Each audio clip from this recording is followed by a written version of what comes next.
Imagine for a second you are looking at David Goggins today. The guy is a machine. He runs on broken legs, he stares down death, and he calls it a Tuesday. You look at him and you think, this guy was built in a lab. He's a Spartan. He's different from me.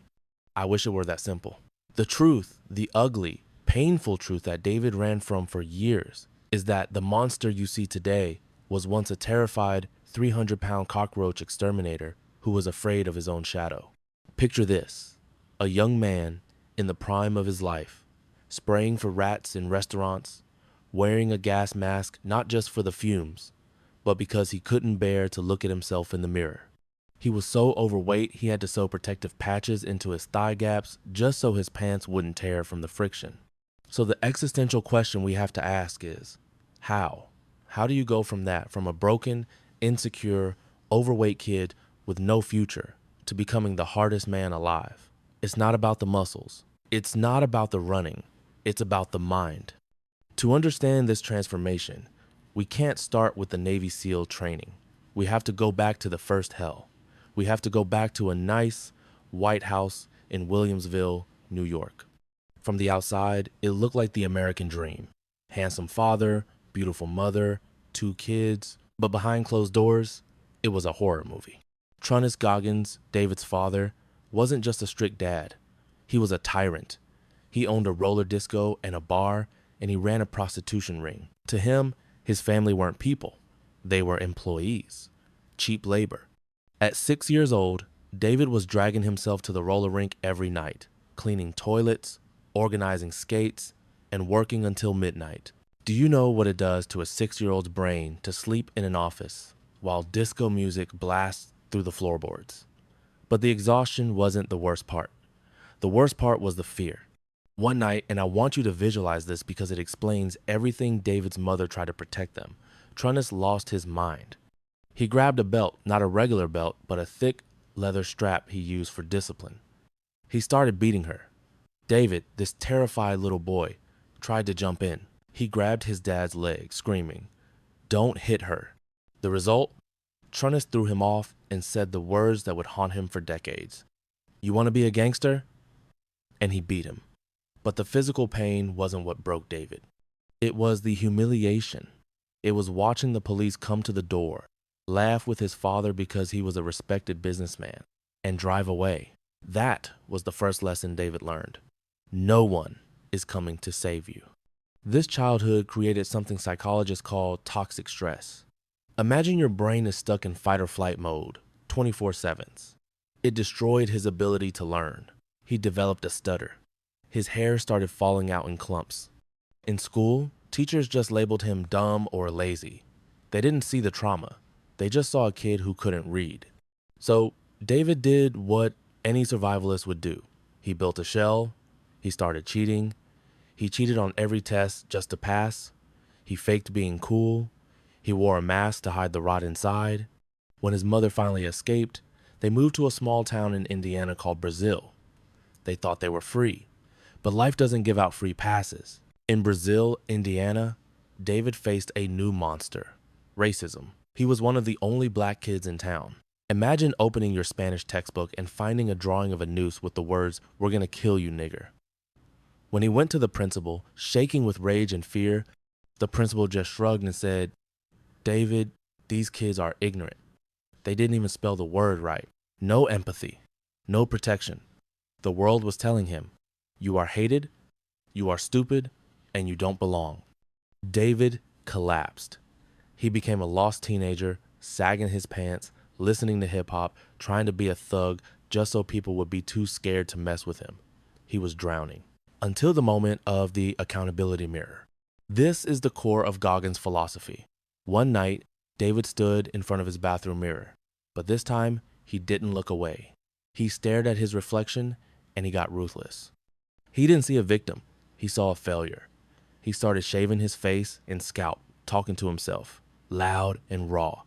"Look at you, you're dumb, you can't read, you're a joke. And guess what? Mommy isn't coming back to fix this, God isn't coming, it's all on you." He grabbed a stack of Post-it notes. He wrote down every flaw, every fear, and every goal, and he plastered them on that mirror. "Make your bed, Pull up your pants. Learn to read. He declared war on himself. To change, he had to kill the old David. He started studying, not just reading, but memorizing textbooks by writing them out hundreds of times because his brain couldn't process the information otherwise. He clawed his way into the Air Force. He joined pararescue. You think this is the victory lap? Not even close. During water training, David hit a wall. He was terrified of the water. His bone density made him sink like a rock.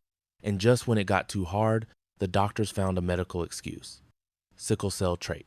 It was his get out of jail free card. And he took it. He quit. He let himself off the hook. He returned to civilian life, and the slide began. He got a job spraying cockroaches. And he ate. He ate his feelings. Chocolate milkshakes and donuts for breakfast. A buffet of denial. He ballooned to 297 pounds. And that brings us back to that night in front of the TV, watching a documentary about Navy SEAL training. He saw men suffering, rolling in the mud, freezing in the ocean, and instead of revulsion, he felt jealousy. He realized those men had the one thing he had lost, dignity. He decided to become a SEAL. He walked into a recruiting office, and the recruiter literally laughed in his face. A 300-pound exterminator wants to be special forces? Please. But one recruiter found a loophole. He said, "You have a shot, but the cutoff for your height is 191 pounds. You need to lose 106 pounds. How long do I have?" David asked. "Less than 3 months." 106 pounds. In less than 90 days. Impossible. But for David, going back to the cockroaches was a death sentence. This was the beginning of callousing the mind. There was no trainer, no diet plan. Just David, the pavement, and pain. He woke up at 4 a.m., ran, swam, studied, ate a tiny dinner, ran again. He cried. His feet were bleeding. But every time he wanted to stop, he looked at that accountability mirror and asked himself, "Are you a punk or are you real?" During this hell, he discovered the 40% rule. He realized that when your brain screams, "I'm done," you're actually only 40% done. The brain is a governor, like on a car engine. It slows you down to keep you safe. But greatness lives on the other side of that safety mechanism. He lost the weight, he made the cut, and then he stood at the gates of the real nightmare. Bud S training, specifically Hell Week. If you think David's life was hard before, Hell Week is where we redefine the word suffering. Because here, they don't just want your sweat, they want your soul. Imagine being awake for 5 days straight.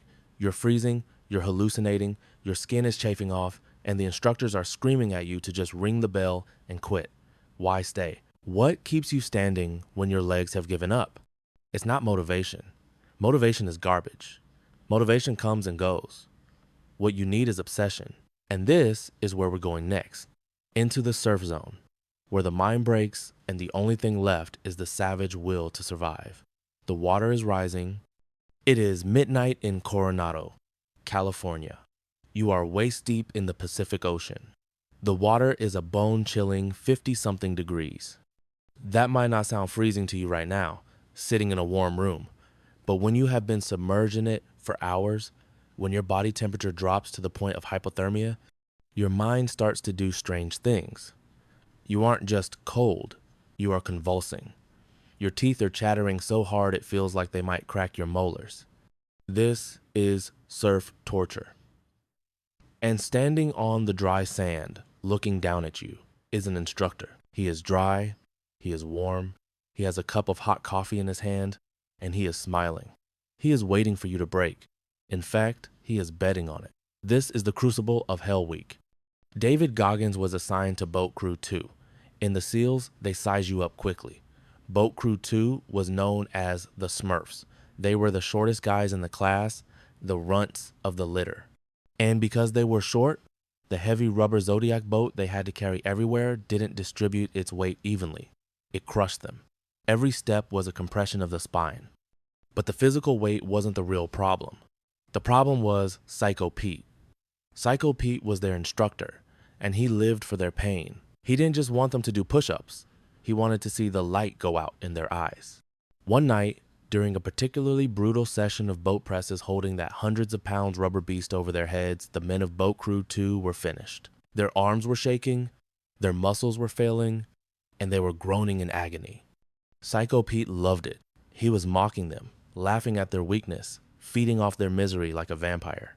And in that moment of absolute despair, David Goggins had a realization that changed the geometry of the battlefield. He realized that this wasn't just physical training. It was spiritual warfare. Pete was feeling powerful because the crew was acting weak. It was a transaction of energy. David thought, what happens if I cut off his supply? What happens if I reverse the flow? He looked at his broken, shivering teammates and decided to flip the script. He started screaming. Not screaming in pain, screaming in defiance. Who's gonna carry the boats? Goggins roared into the darkness. His teammates, confused at first, caught the spark. We are, they shouted back. Who's gonna carry the logs? We are. They lifted that boat higher. They puffed their chests out. They started sounding like they were just warming up for a party, not dying in the sand. You should have seen Psycho Pete's face. The smile vanished. He looked confused, then he looked annoyed, and finally, he looked defeated. He didn't know how to handle a victim who refused to be a victim. David realized, I just took his soul. This is the concept of taking souls. It's not about defeating the enemy physically. It's about breaking their will to dominate you. It's about showing your opponent, whether it's a drill instructor, a boss, or life itself, that you cannot be broken. When you smile while you're suffering, you take the power away from the thing that is hurting you. But adrenaline is a finite resource. You can't run on anger forever, especially when Hell Week drags on into day 3, day 4, 5 days with almost zero sleep. The hallucinations start. The trees turn into giant chickens. The sand turns into snakes. Your mind is dissolving. To survive the long haul, David needed a different tool. He needed the cookie jar. Now, pay attention, because this is a mental hack you can use today. Most people, when they hit a wall, focus on how much further they have to go. They look at the mountain ahead, and they get crushed by the sheer scale of the suffering. Goggins learned to look back. The cookie jar isn't about food. It's a mental archive. It's a collection of every time you overcame something impossible. Every time you succeeded when the odds said you should fail. When David was shivering in that surf, feeling his heart rate slow down dangerously, he didn't think about the finish line of Hell Week. That was too far. Instead, he reached into his mental cookie jar. He pulled out a memory. Remember when you were 297 pounds and you lost 100 pounds in 3 months? You did that. He took a bite of that memory. It gave him fuel. Remember when you learned to read by memorizing the textbooks? You did that.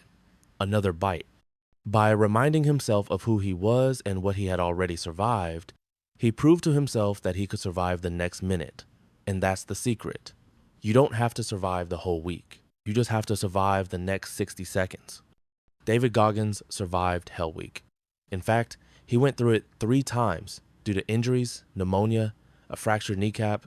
Most men would have quit after 1 injury. He went back into the fire again and again. He graduated. He earned the Trident. He became a United States Navy SEAL. He reached the mountaintop. And this is the part of the movie where the music swells, the credits roll, and everyone goes home happy. The hero won. The fat kid became a warrior. But real life isn't a movie. What David found at the top of that mountain wasn't happiness. It was silence. And in that silence, he realized something terrifying. The Trident didn't fix him. The trauma of his childhood was still there. The insecurity was still there. He was a hard man, yes. He was a lethal weapon, yes. But inside, he was still that scared little boy running from his father. External achievements do not heal internal wounds. He realized that if he stopped moving, the demons would catch up. He needed a new war. That war came to him in the form of a tragedy. In 2005, during Operation Red Wings in Afghanistan, a helicopter was shot down. You might know the story from the movie Lone Survivor. David lost friends that day, brothers, men he had trained with. The grief was overwhelming. But Goggins doesn't process grief with tears. He processes it with sweat. He wanted to raise money for the families of the fallen soldiers. But he didn't want to just sell cupcakes or host a gala. He wanted to do something that would force people to pay attention. He wanted to suffer for them. He found a race, the Badwater 135. Let me explain what this race is so you understand the insanity. It is a 135-mile foot race through Death Valley in July. The asphalt gets so hot it can melt the rubber off your shoes. Temperatures hit 130 degrees Fahrenheit. It is widely considered the toughest foot race on the planet Earth. David called the race director Chris Kostman. "I want in," he said. Chris asked, "Have you run 100 miles before?" "No." "Have you run a marathon recently?" "No." Chris paused. "Look, I can't let you in. You have to qualify. There is a 24-hour race in San Diego in 3 days. It's on a 1-mile track. If you can run 100 miles in 24 hours, I'll consider your application." 3 days. David hadn't run seriously in almost a year. He was in powerlifting mode. He weighed 260 pounds. He was built like a linebacker, not a runner. He had no crew, no coach, no strategy. He went to the store, bought a cheap folding lawn chair, a case of water, and some Ritz crackers. That was his nutrition plan. He showed up at the track in San Diego on a Saturday morning. The gun went off. For the first 50 miles, David muscled through. He was running on pure SEAL grit. He felt strong. But biology doesn't care about your grit. Biology cares about preparation. And David was not prepared. At mile 70, the car didn't just run out of gas. The engine exploded. He collapsed into that cheap lawn chair. His body began to shut down. He was dehydrated, but he couldn't drink. He was shivering in the heat. He started peeing blood, dark brown sludge. His kidneys were failing. His wife at the time looked at him with terror in her eyes. He looked like he was dying, because he was. He had 30 miles left to go. Every logical signal in his body, every survival instinct evolved over millions of years, was screaming, "Stop, lay down, die." This is the moment, right here. This is the moment that separates the humans from the legends. This is where the 40% rule stops being a theory and becomes a law of physics. David realized that his mind was trying to save him. The governor in his brain, like the governor on a car engine that limits its speed, was clamping down. It was saying, "We are at capacity." But David knew deep in the lizard brain that he wasn't at capacity. He was only at 40%. He looked at his wife, he looked at the track, and he stood up. He didn't run. He couldn't run. The bones in his feet had practically shattered from the weight and the impact. He walked. Then he shuffled. He was hallucinating. He saw people who weren't there. He soiled himself because he lost control of his bowels. Blood was soaking through his socks. The other runners looked at him like he was a monster. A big, broken, bleeding zombie shuffling around a track in the middle of the night. He didn't stop. Mile 81, mile 90, mile 99. He crossed the 100-mile mark in 19 hours and 6 minutes. He had qualified for Badwater, but the price was total devastation. He had to be carried to his car. When he got home, he couldn't walk up the stairs. He had to crawl on his hands and knees. His feet were unrecognizable masses of blisters and raw flesh. But as he lay there on the floor of his bathroom, in agony, peeing into a water bottle because he couldn't stand up to use the toilet, he felt something strange. He didn't feel pain. I mean, the pain was there, but it didn't matter. He felt peace. For the first time in his life, the voice in his head, the one that told him he wasn't good enough, the one that remembered the abuse, the racism, the fear that voice was silent, he had beaten it into submission. He had looked into the abyss of voluntary suffering, and the abyss had blinked first. He realized that we live in a box defined by what we think is our limit. I can't run that far. I can't work that hard. I can't handle this. That night, David Goggins smashed the box. But here is the catch. The 100 miles in San Diego was just the qualifier. It was a warm-up. The real monster, Badwater, Death Valley, was still waiting. And if 100 miles on a flat track in mild weather almost killed him, what would 135 miles in the furnace of hell do to him? He needed more than just grit now. He needed to rebuild his body. And more importantly, he needed to completely re-engineer his mind. He was about to discover that the governor isn't just a mental block. It's a protective layer that you have to peel back, layer by painful layer. The desert was calling, and it was hungry. And David was about to answer the call, not just as a runner, but as a scientist of suffering. The experiment was just beginning. Welcome to the laboratory. But this isn't a clean, sterile lab with white coats and safety goggles. This laboratory is located in Death Valley, California. It is July 2006. The air temperature is 130 degrees. If you have never felt heat like that, let me try to explain it. It doesn't feel like a hot summer day. It feels like you are standing inside a convection oven that has been turned to broil. The wind doesn't cool you down. It attacks you. It strips the moisture from your eyes and the lining of your throat. The asphalt is so hot, around 200 degrees, that if you stop moving, the rubber soles of your running shoes will literally start to melt and fuse with the road. And David Goggins is running the Badwater 135. But this time, he is not the unprepared amateur we saw in San Diego with the lawn chair and the crackers. He is a machine. He has spent months callousing his mind for this specific moment. He knows that the race doesn't start at the starting line. It starts in the dark corners of your brain, months before you take the first step. He has practiced negative visualization. Most people visualize success. They close their eyes and see themselves crossing the finish line. People cheering, confetti falling, that's easy. That's comfortable. David visualizes the disaster. He visualizes the blister popping at mile 40. He visualizes the hamstring cramp at mile 80. He visualizes the moment his mind begs him to quit. He lives through the suffering in his head 1,000 times so that when it actually happens on the road, he isn't surprised. He greets the pain like an old friend. Oh, there you are. I've been expecting you. Mile 40 passes. Mile 70. The hallucinations return, but this time, he rides them.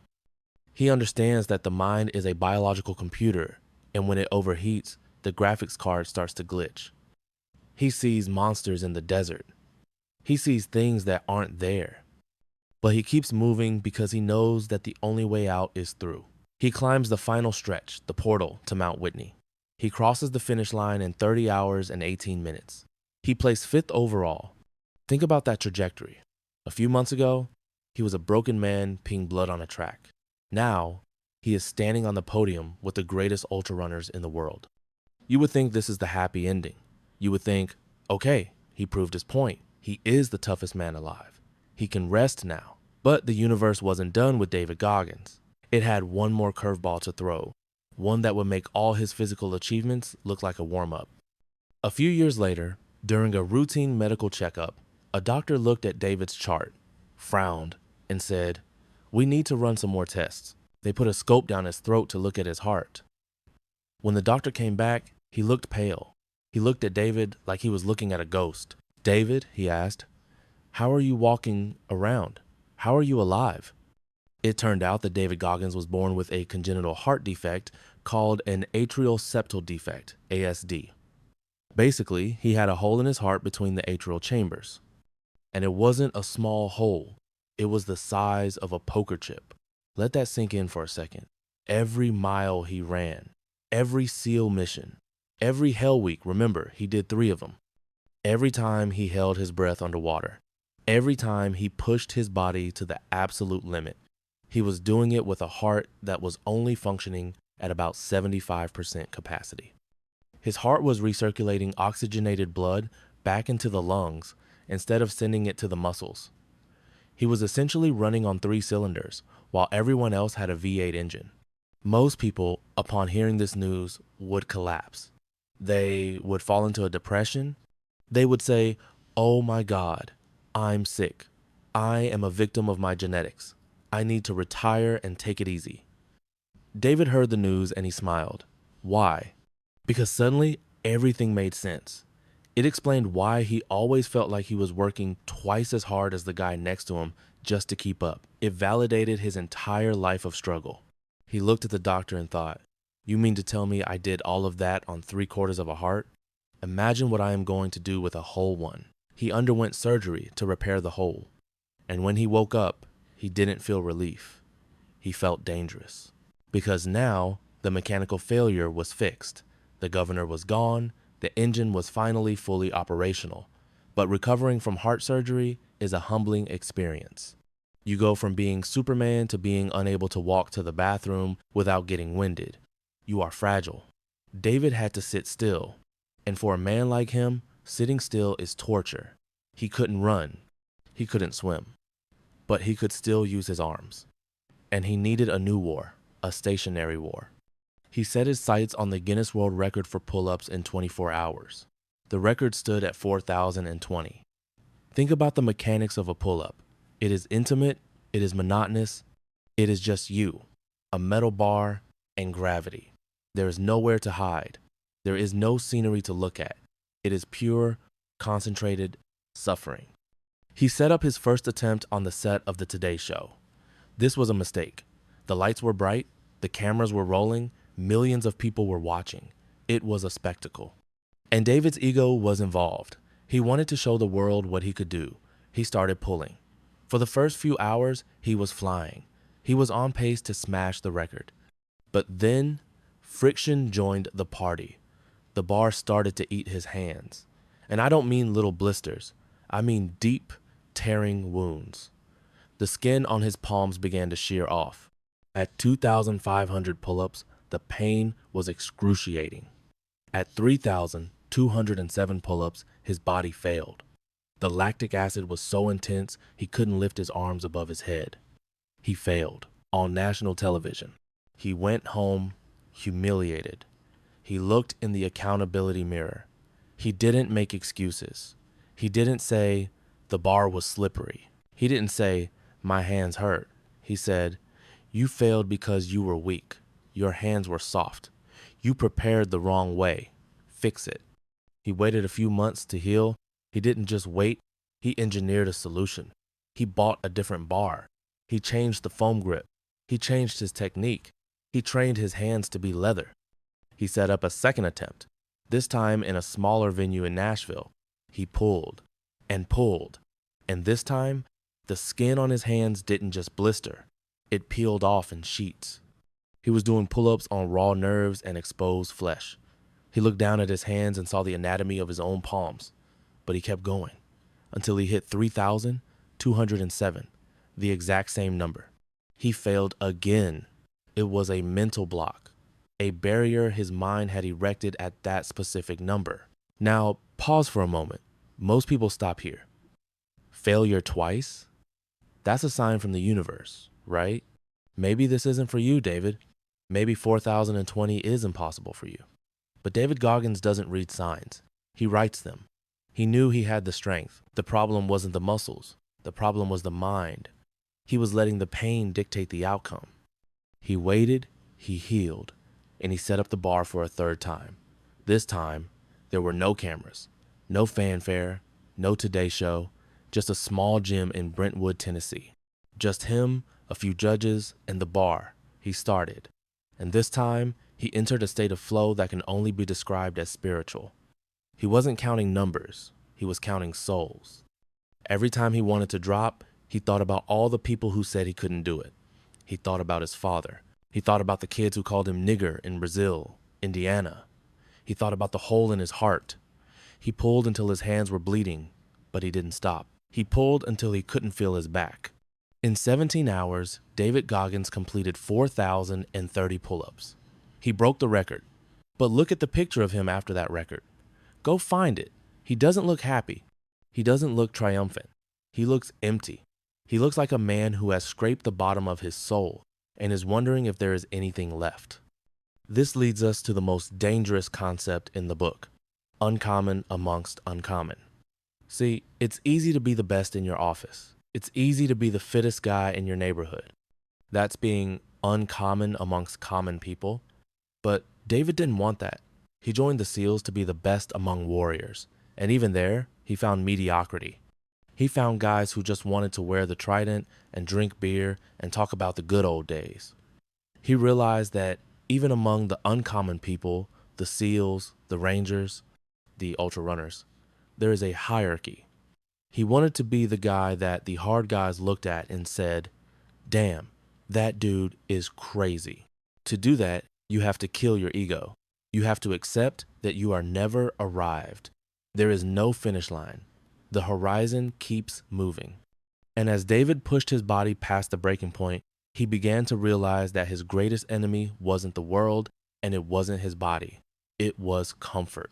Comfort is the silent killer. It wraps you in a warm blanket and whispers, "You've done enough. You deserve a break. Take a nap. You're a hero now." Goggins realized that if he listened to that voice, he would slide back. He would become the 300-pound exterminator again. The darkness was always waiting at the door, doing push-ups, waiting for him to slip. So he decided to do something that defied all logic. He was a chief petty officer in the Navy. He was a legend. He could have coasted to retirement. Instead, he decided to go back to the bottom. He applied to become a wildland firefighter, but not just any firefighter.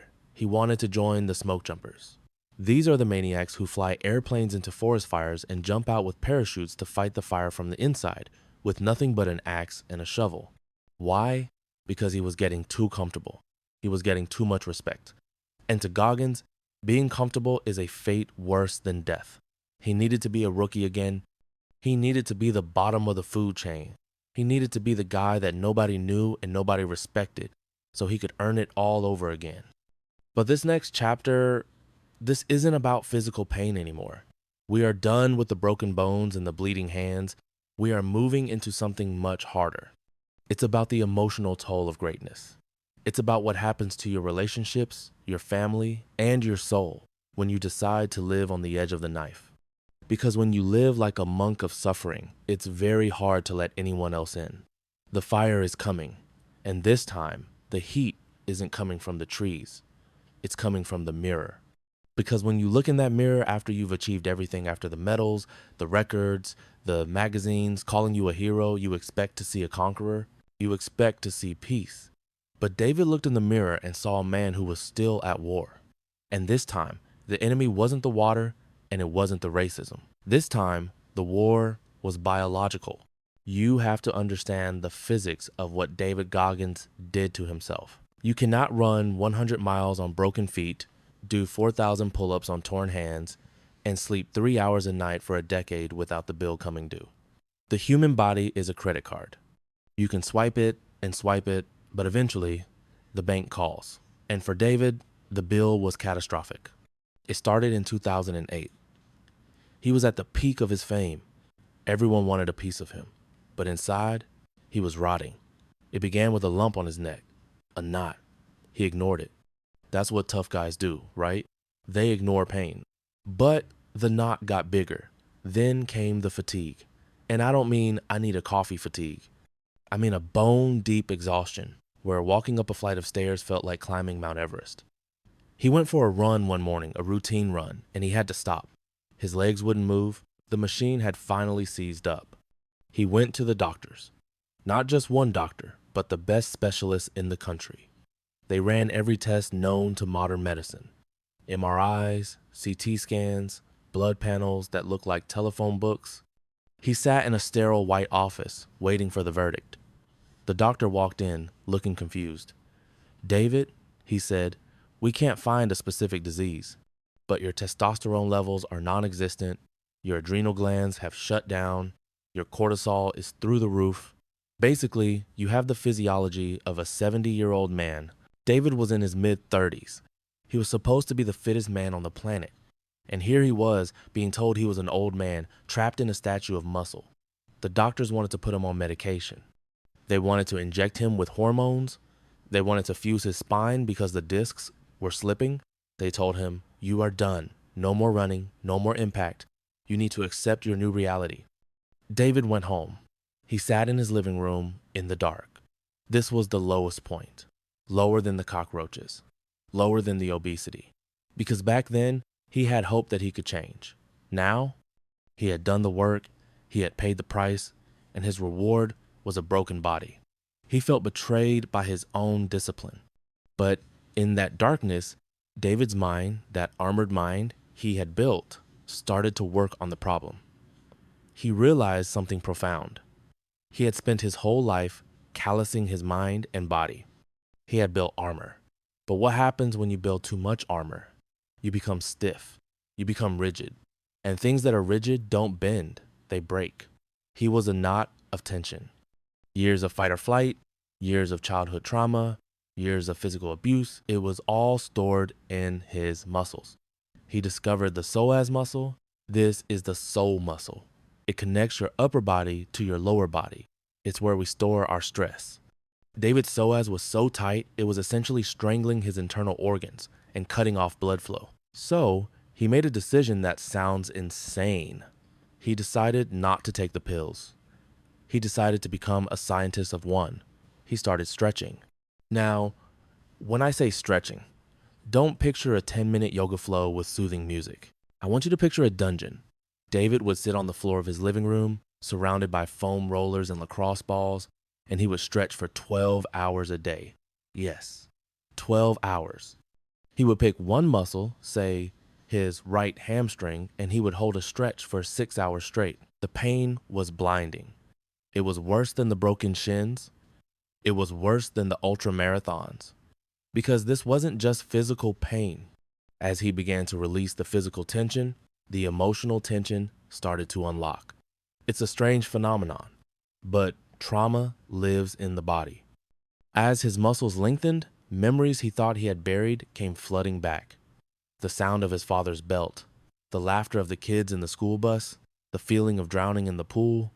He wasn't just stretching his legs, he was exercising his demons. He was wringing the trauma out of his muscle fibers like water out of a dirty towel. This went on for years, but slowly, miracle by miracle, he came back to life. The lumps disappeared, his energy returned, and get this, he literally grew. When he started, he was barely 6'1". After 2 years of stretching, he was almost 6'2". He had decompressed his spine and regained almost an inch of height. He had turned lead into gold. This period teaches us the most important lesson about failure and limitation. David Goggins teaches us the empowerment of failure. We live in a society that is terrified of failure. We hide it. We edit it out of our Instagram feeds. We pretend we are perfect. But David treats failure as data. During his journey, he failed the Delta Force selection twice. He failed the pull-up record twice. He failed to make the Olympic standard for running. Most people see a fail, stamp, and stop. They think, I guess I'm not good enough. Goggins looks at the failure and says, okay, where's the leak? Was it my grip? Was it my nutrition? Was it my mindset? He fixes the leak and he goes back. Failure isn't a verdict, it's just information. And this brings us to the ultimate weapon in his mental arsenal. The tool that allows you to defy the doctors, defy the odds, and defy your own doubts. It is a simple 2-word question, what if? This is the antidote to the negative voice in your head. When David was a 300-pound exterminator, his brain said, you are fat, you are dumb, you are a loser. But then he asked, but what if I could become a SEAL? It doesn't say I will, it just opens the door. It cracks the window to possibility. When the doctor said, you have a hole in your heart, you're done, his brain said, it's over. He asked, what if I run anyway? What if I can fix this? What if is the silencer for the haters. You have people in your life right now telling you to be realistic. They tell you to slow down. They tell you that you can't start a business or lose the weight or learn that language. And they have evidence. They have logic. But what if destroys logic? What if they are wrong? What if you are capable of 100 times more than you think? What if you could be the one person in your family line who breaks the cycle of mediocrity? This mindset drove David to get off the floor. It drove him to return to the fight. But he didn't return to the SEALs. He didn't return to the comfort of the teams. He realized that he had become common amongst the uncommon. Being a SEAL was prestigious, but it was also a club.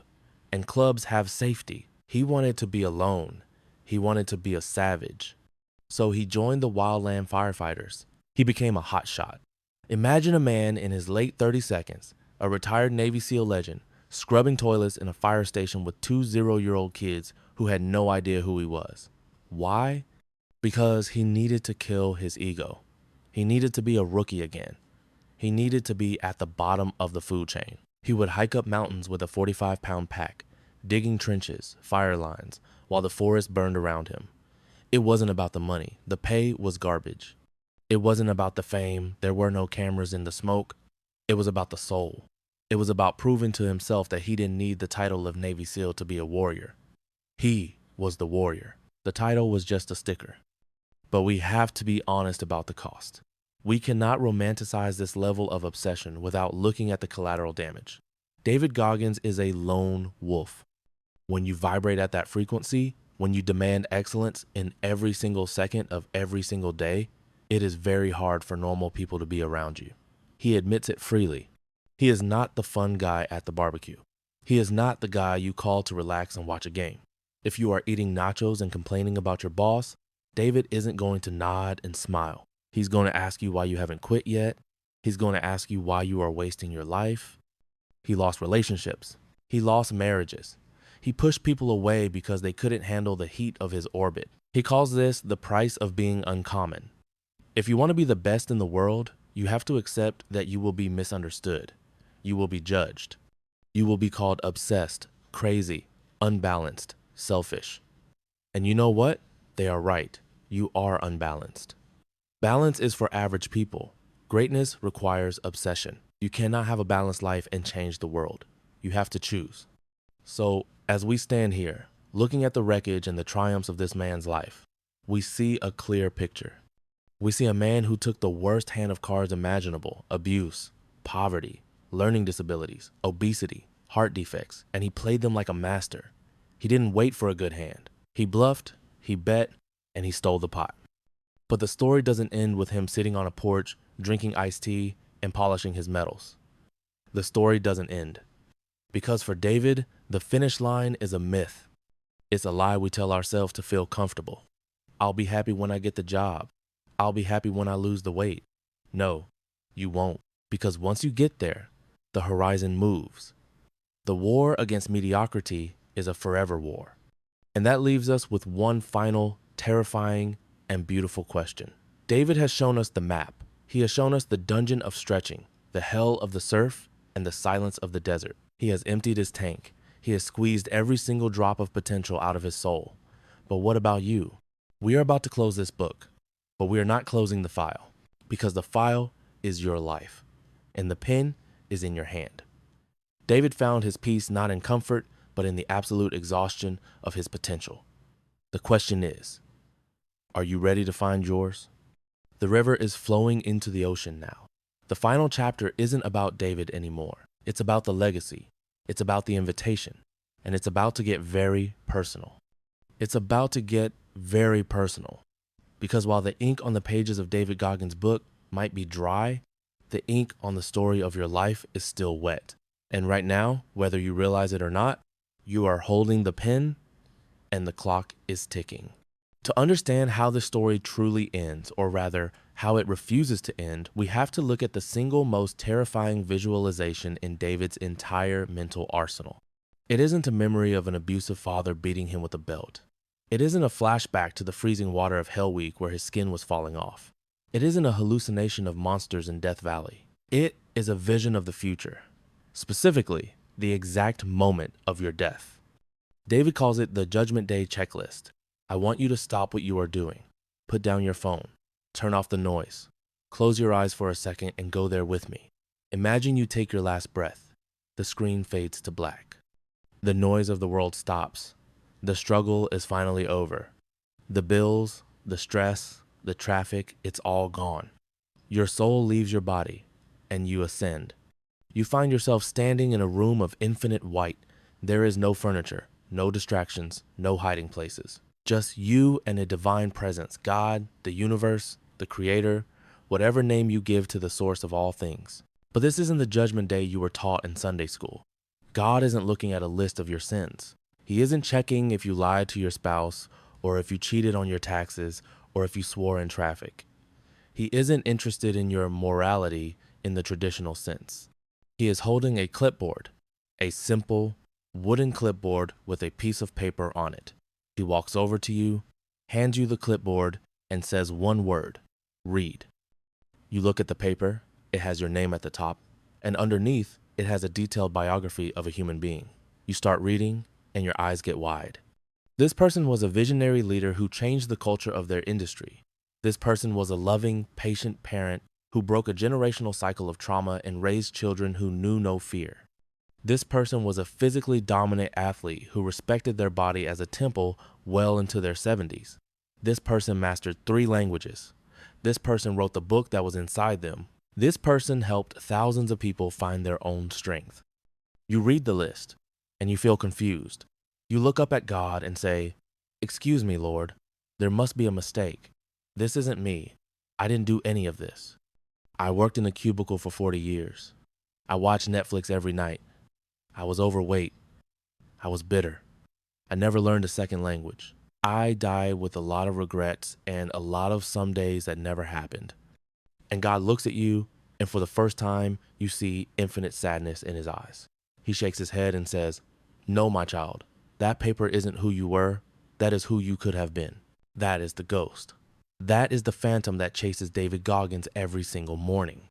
It wakes him up at 4 a.m. when the rest of the world is warm and asleep. It pushes him into the cold water. It is the fear of meeting the person he was designed to be and realizing that he killed him. He killed him with comfort. He killed him with procrastination. He killed him with the fear of judgment. He killed him because the couch felt softer than the pavement and the excuses felt safer than the truth. David's entire life, every mile, ran on broken feet, every pull-up on torn hands, every agonizing stretch in his living room dungeon is an attempt to ensure one thing. He wants to ensure that when he meets his creator and he gets handed that clipboard, he can look at it, read every single insane line, hand it back, smile, and say, "Yeah, that was me. In fact, Lord, check the back of the page. I did a little extra. I squeezed every drop out of the soul you gave me. I returned the rental car with an empty tank." This concept rewrites the definition of hell. Hell isn't fire and brimstone. Hell isn't a place you go to when you die. Hell is arriving at the end of your life and meeting the version of yourself that you could have become if you hadn't been so afraid of suffering. Conversely, heaven is meeting that version of yourself, looking them in the eye, and realizing that you are identical twins. This brings us to the core philosophy of Can't Hurt Me. People mistake this book for a fitness manual. They think it's about losing weight or running marathons. They see the running shoes and the abs and they miss the point entirely. The physical feats are just metaphors. The running is just a tool to callous the mind. The real topic of this book is self-respect. And we need to distinguish right now between self-respect and ego. Ego is loud. Ego buys a fancy car to impress people at a stoplight who don't care about you. Ego posts a workout selfie to get likes so you can feel validated.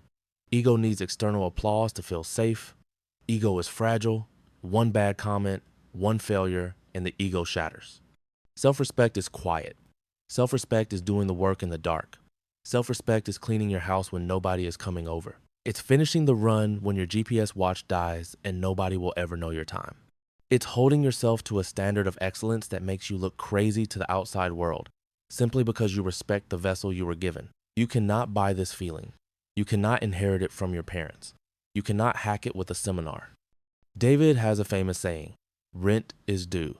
Success, fitness, peace of mind, character, these things are not owned. They are rented, and the rent is due every single day.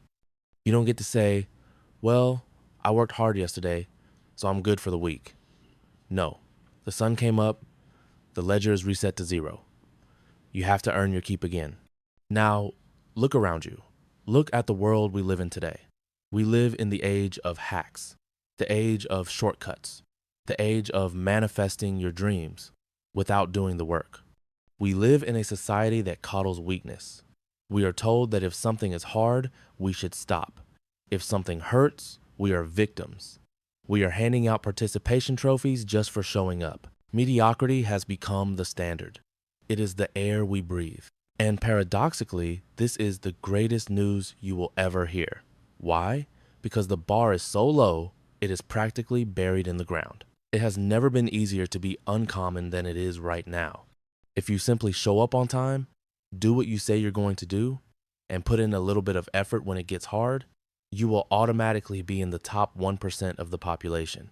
The world is starved for people who are real, people who are disciplined, people who don't crumble at the first sign of adversity. This is where you come in, and this is where I'm going to ask you to make a choice. Not a click, but a choice. We are building a tribe here on this channel, a community of people who are tired of the noise and the fluff. If you have listened this far, if you have waded through the mud of Hell Week in the heat of Badwater with us, then you are not a tourist. You are an initiate. So I want you to hit that like button. But listen to me closely. Don't do it for the YouTube algorithm. Don't do it for me. Do it as a micro commitment. Psychology tells us that physical action triggers psychological commitment. By pressing that button, you are signaling to your own brain, I am awake. I am listening. I am one of the uncommon. You are marking your territory in the digital world. You are saying, I align with this message.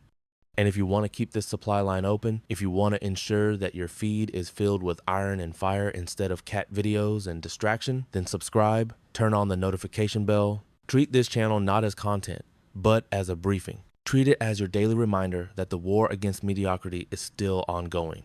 Join us. We don't want spectators, we want savages. Because David Goggins is still out there. Right now, as these words enter your ears, he is somewhere in the world. He is probably 50 years old by now, or older. His knees are shot. His back is fused. His heart has been patched up, but he is lacing up his shoes. He is finding a quiet corner to stretch. He is looking for a new dragon to slay. He isn't doing it for a medal. He isn't doing it for another book deal. He isn't doing it to prove anything to his father anymore. That ghost is dead. He is doing it because he knows that the finish line is a myth. He knows that comfort is the silent killer. He knows that the moment you think you have arrived, the moment you think you are good enough, you start to slide backward. The entropy of life takes over. If you aren't getting better, you are getting worse. There is no maintenance mode. The only easy day was yesterday. So the question is no longer who is going to carry the boats. That was David's question. He answered it. The question now is, what are you going to do? Tonight, when you go to the bathroom to brush your teeth, I want you to look in the mirror. Really look. Don't look at your hair. Don't look at your skin. Look into your own eyes. See past the excuses. See past the I'm too tired and I'm too busy and I'll start on Monday. Is there a savage in there waiting to be let out? Is there a clipboard in heaven that is gathering dust, filled with achievements you haven't even attempted yet? You don't need a gym membership to start. You don't need new shoes. You don't need anyone's permission. You just need to pick up the pen and start writing a new chapter. It's gonna hurt. It's gonna be lonely. It's gonna be the hardest thing you ever do. But on the other side of that pain, peace. The peace of knowing you didn't leave anything on the table. So when life hits you hard, and it will, when the tragedy comes, when the sickness comes, when the doubt screams in your ear at 3 a.m., stand your ground. Callous your mind. Reach into your cookie jar and grab a memory of your own strength. Look the devil in the eye and deliver the 3 words that took a terrified, abused, stuttering kid from the pits of hell to the peaks of human potential. Say it with me. Say it so your soul hears it. You can't hurt me. Stay hard.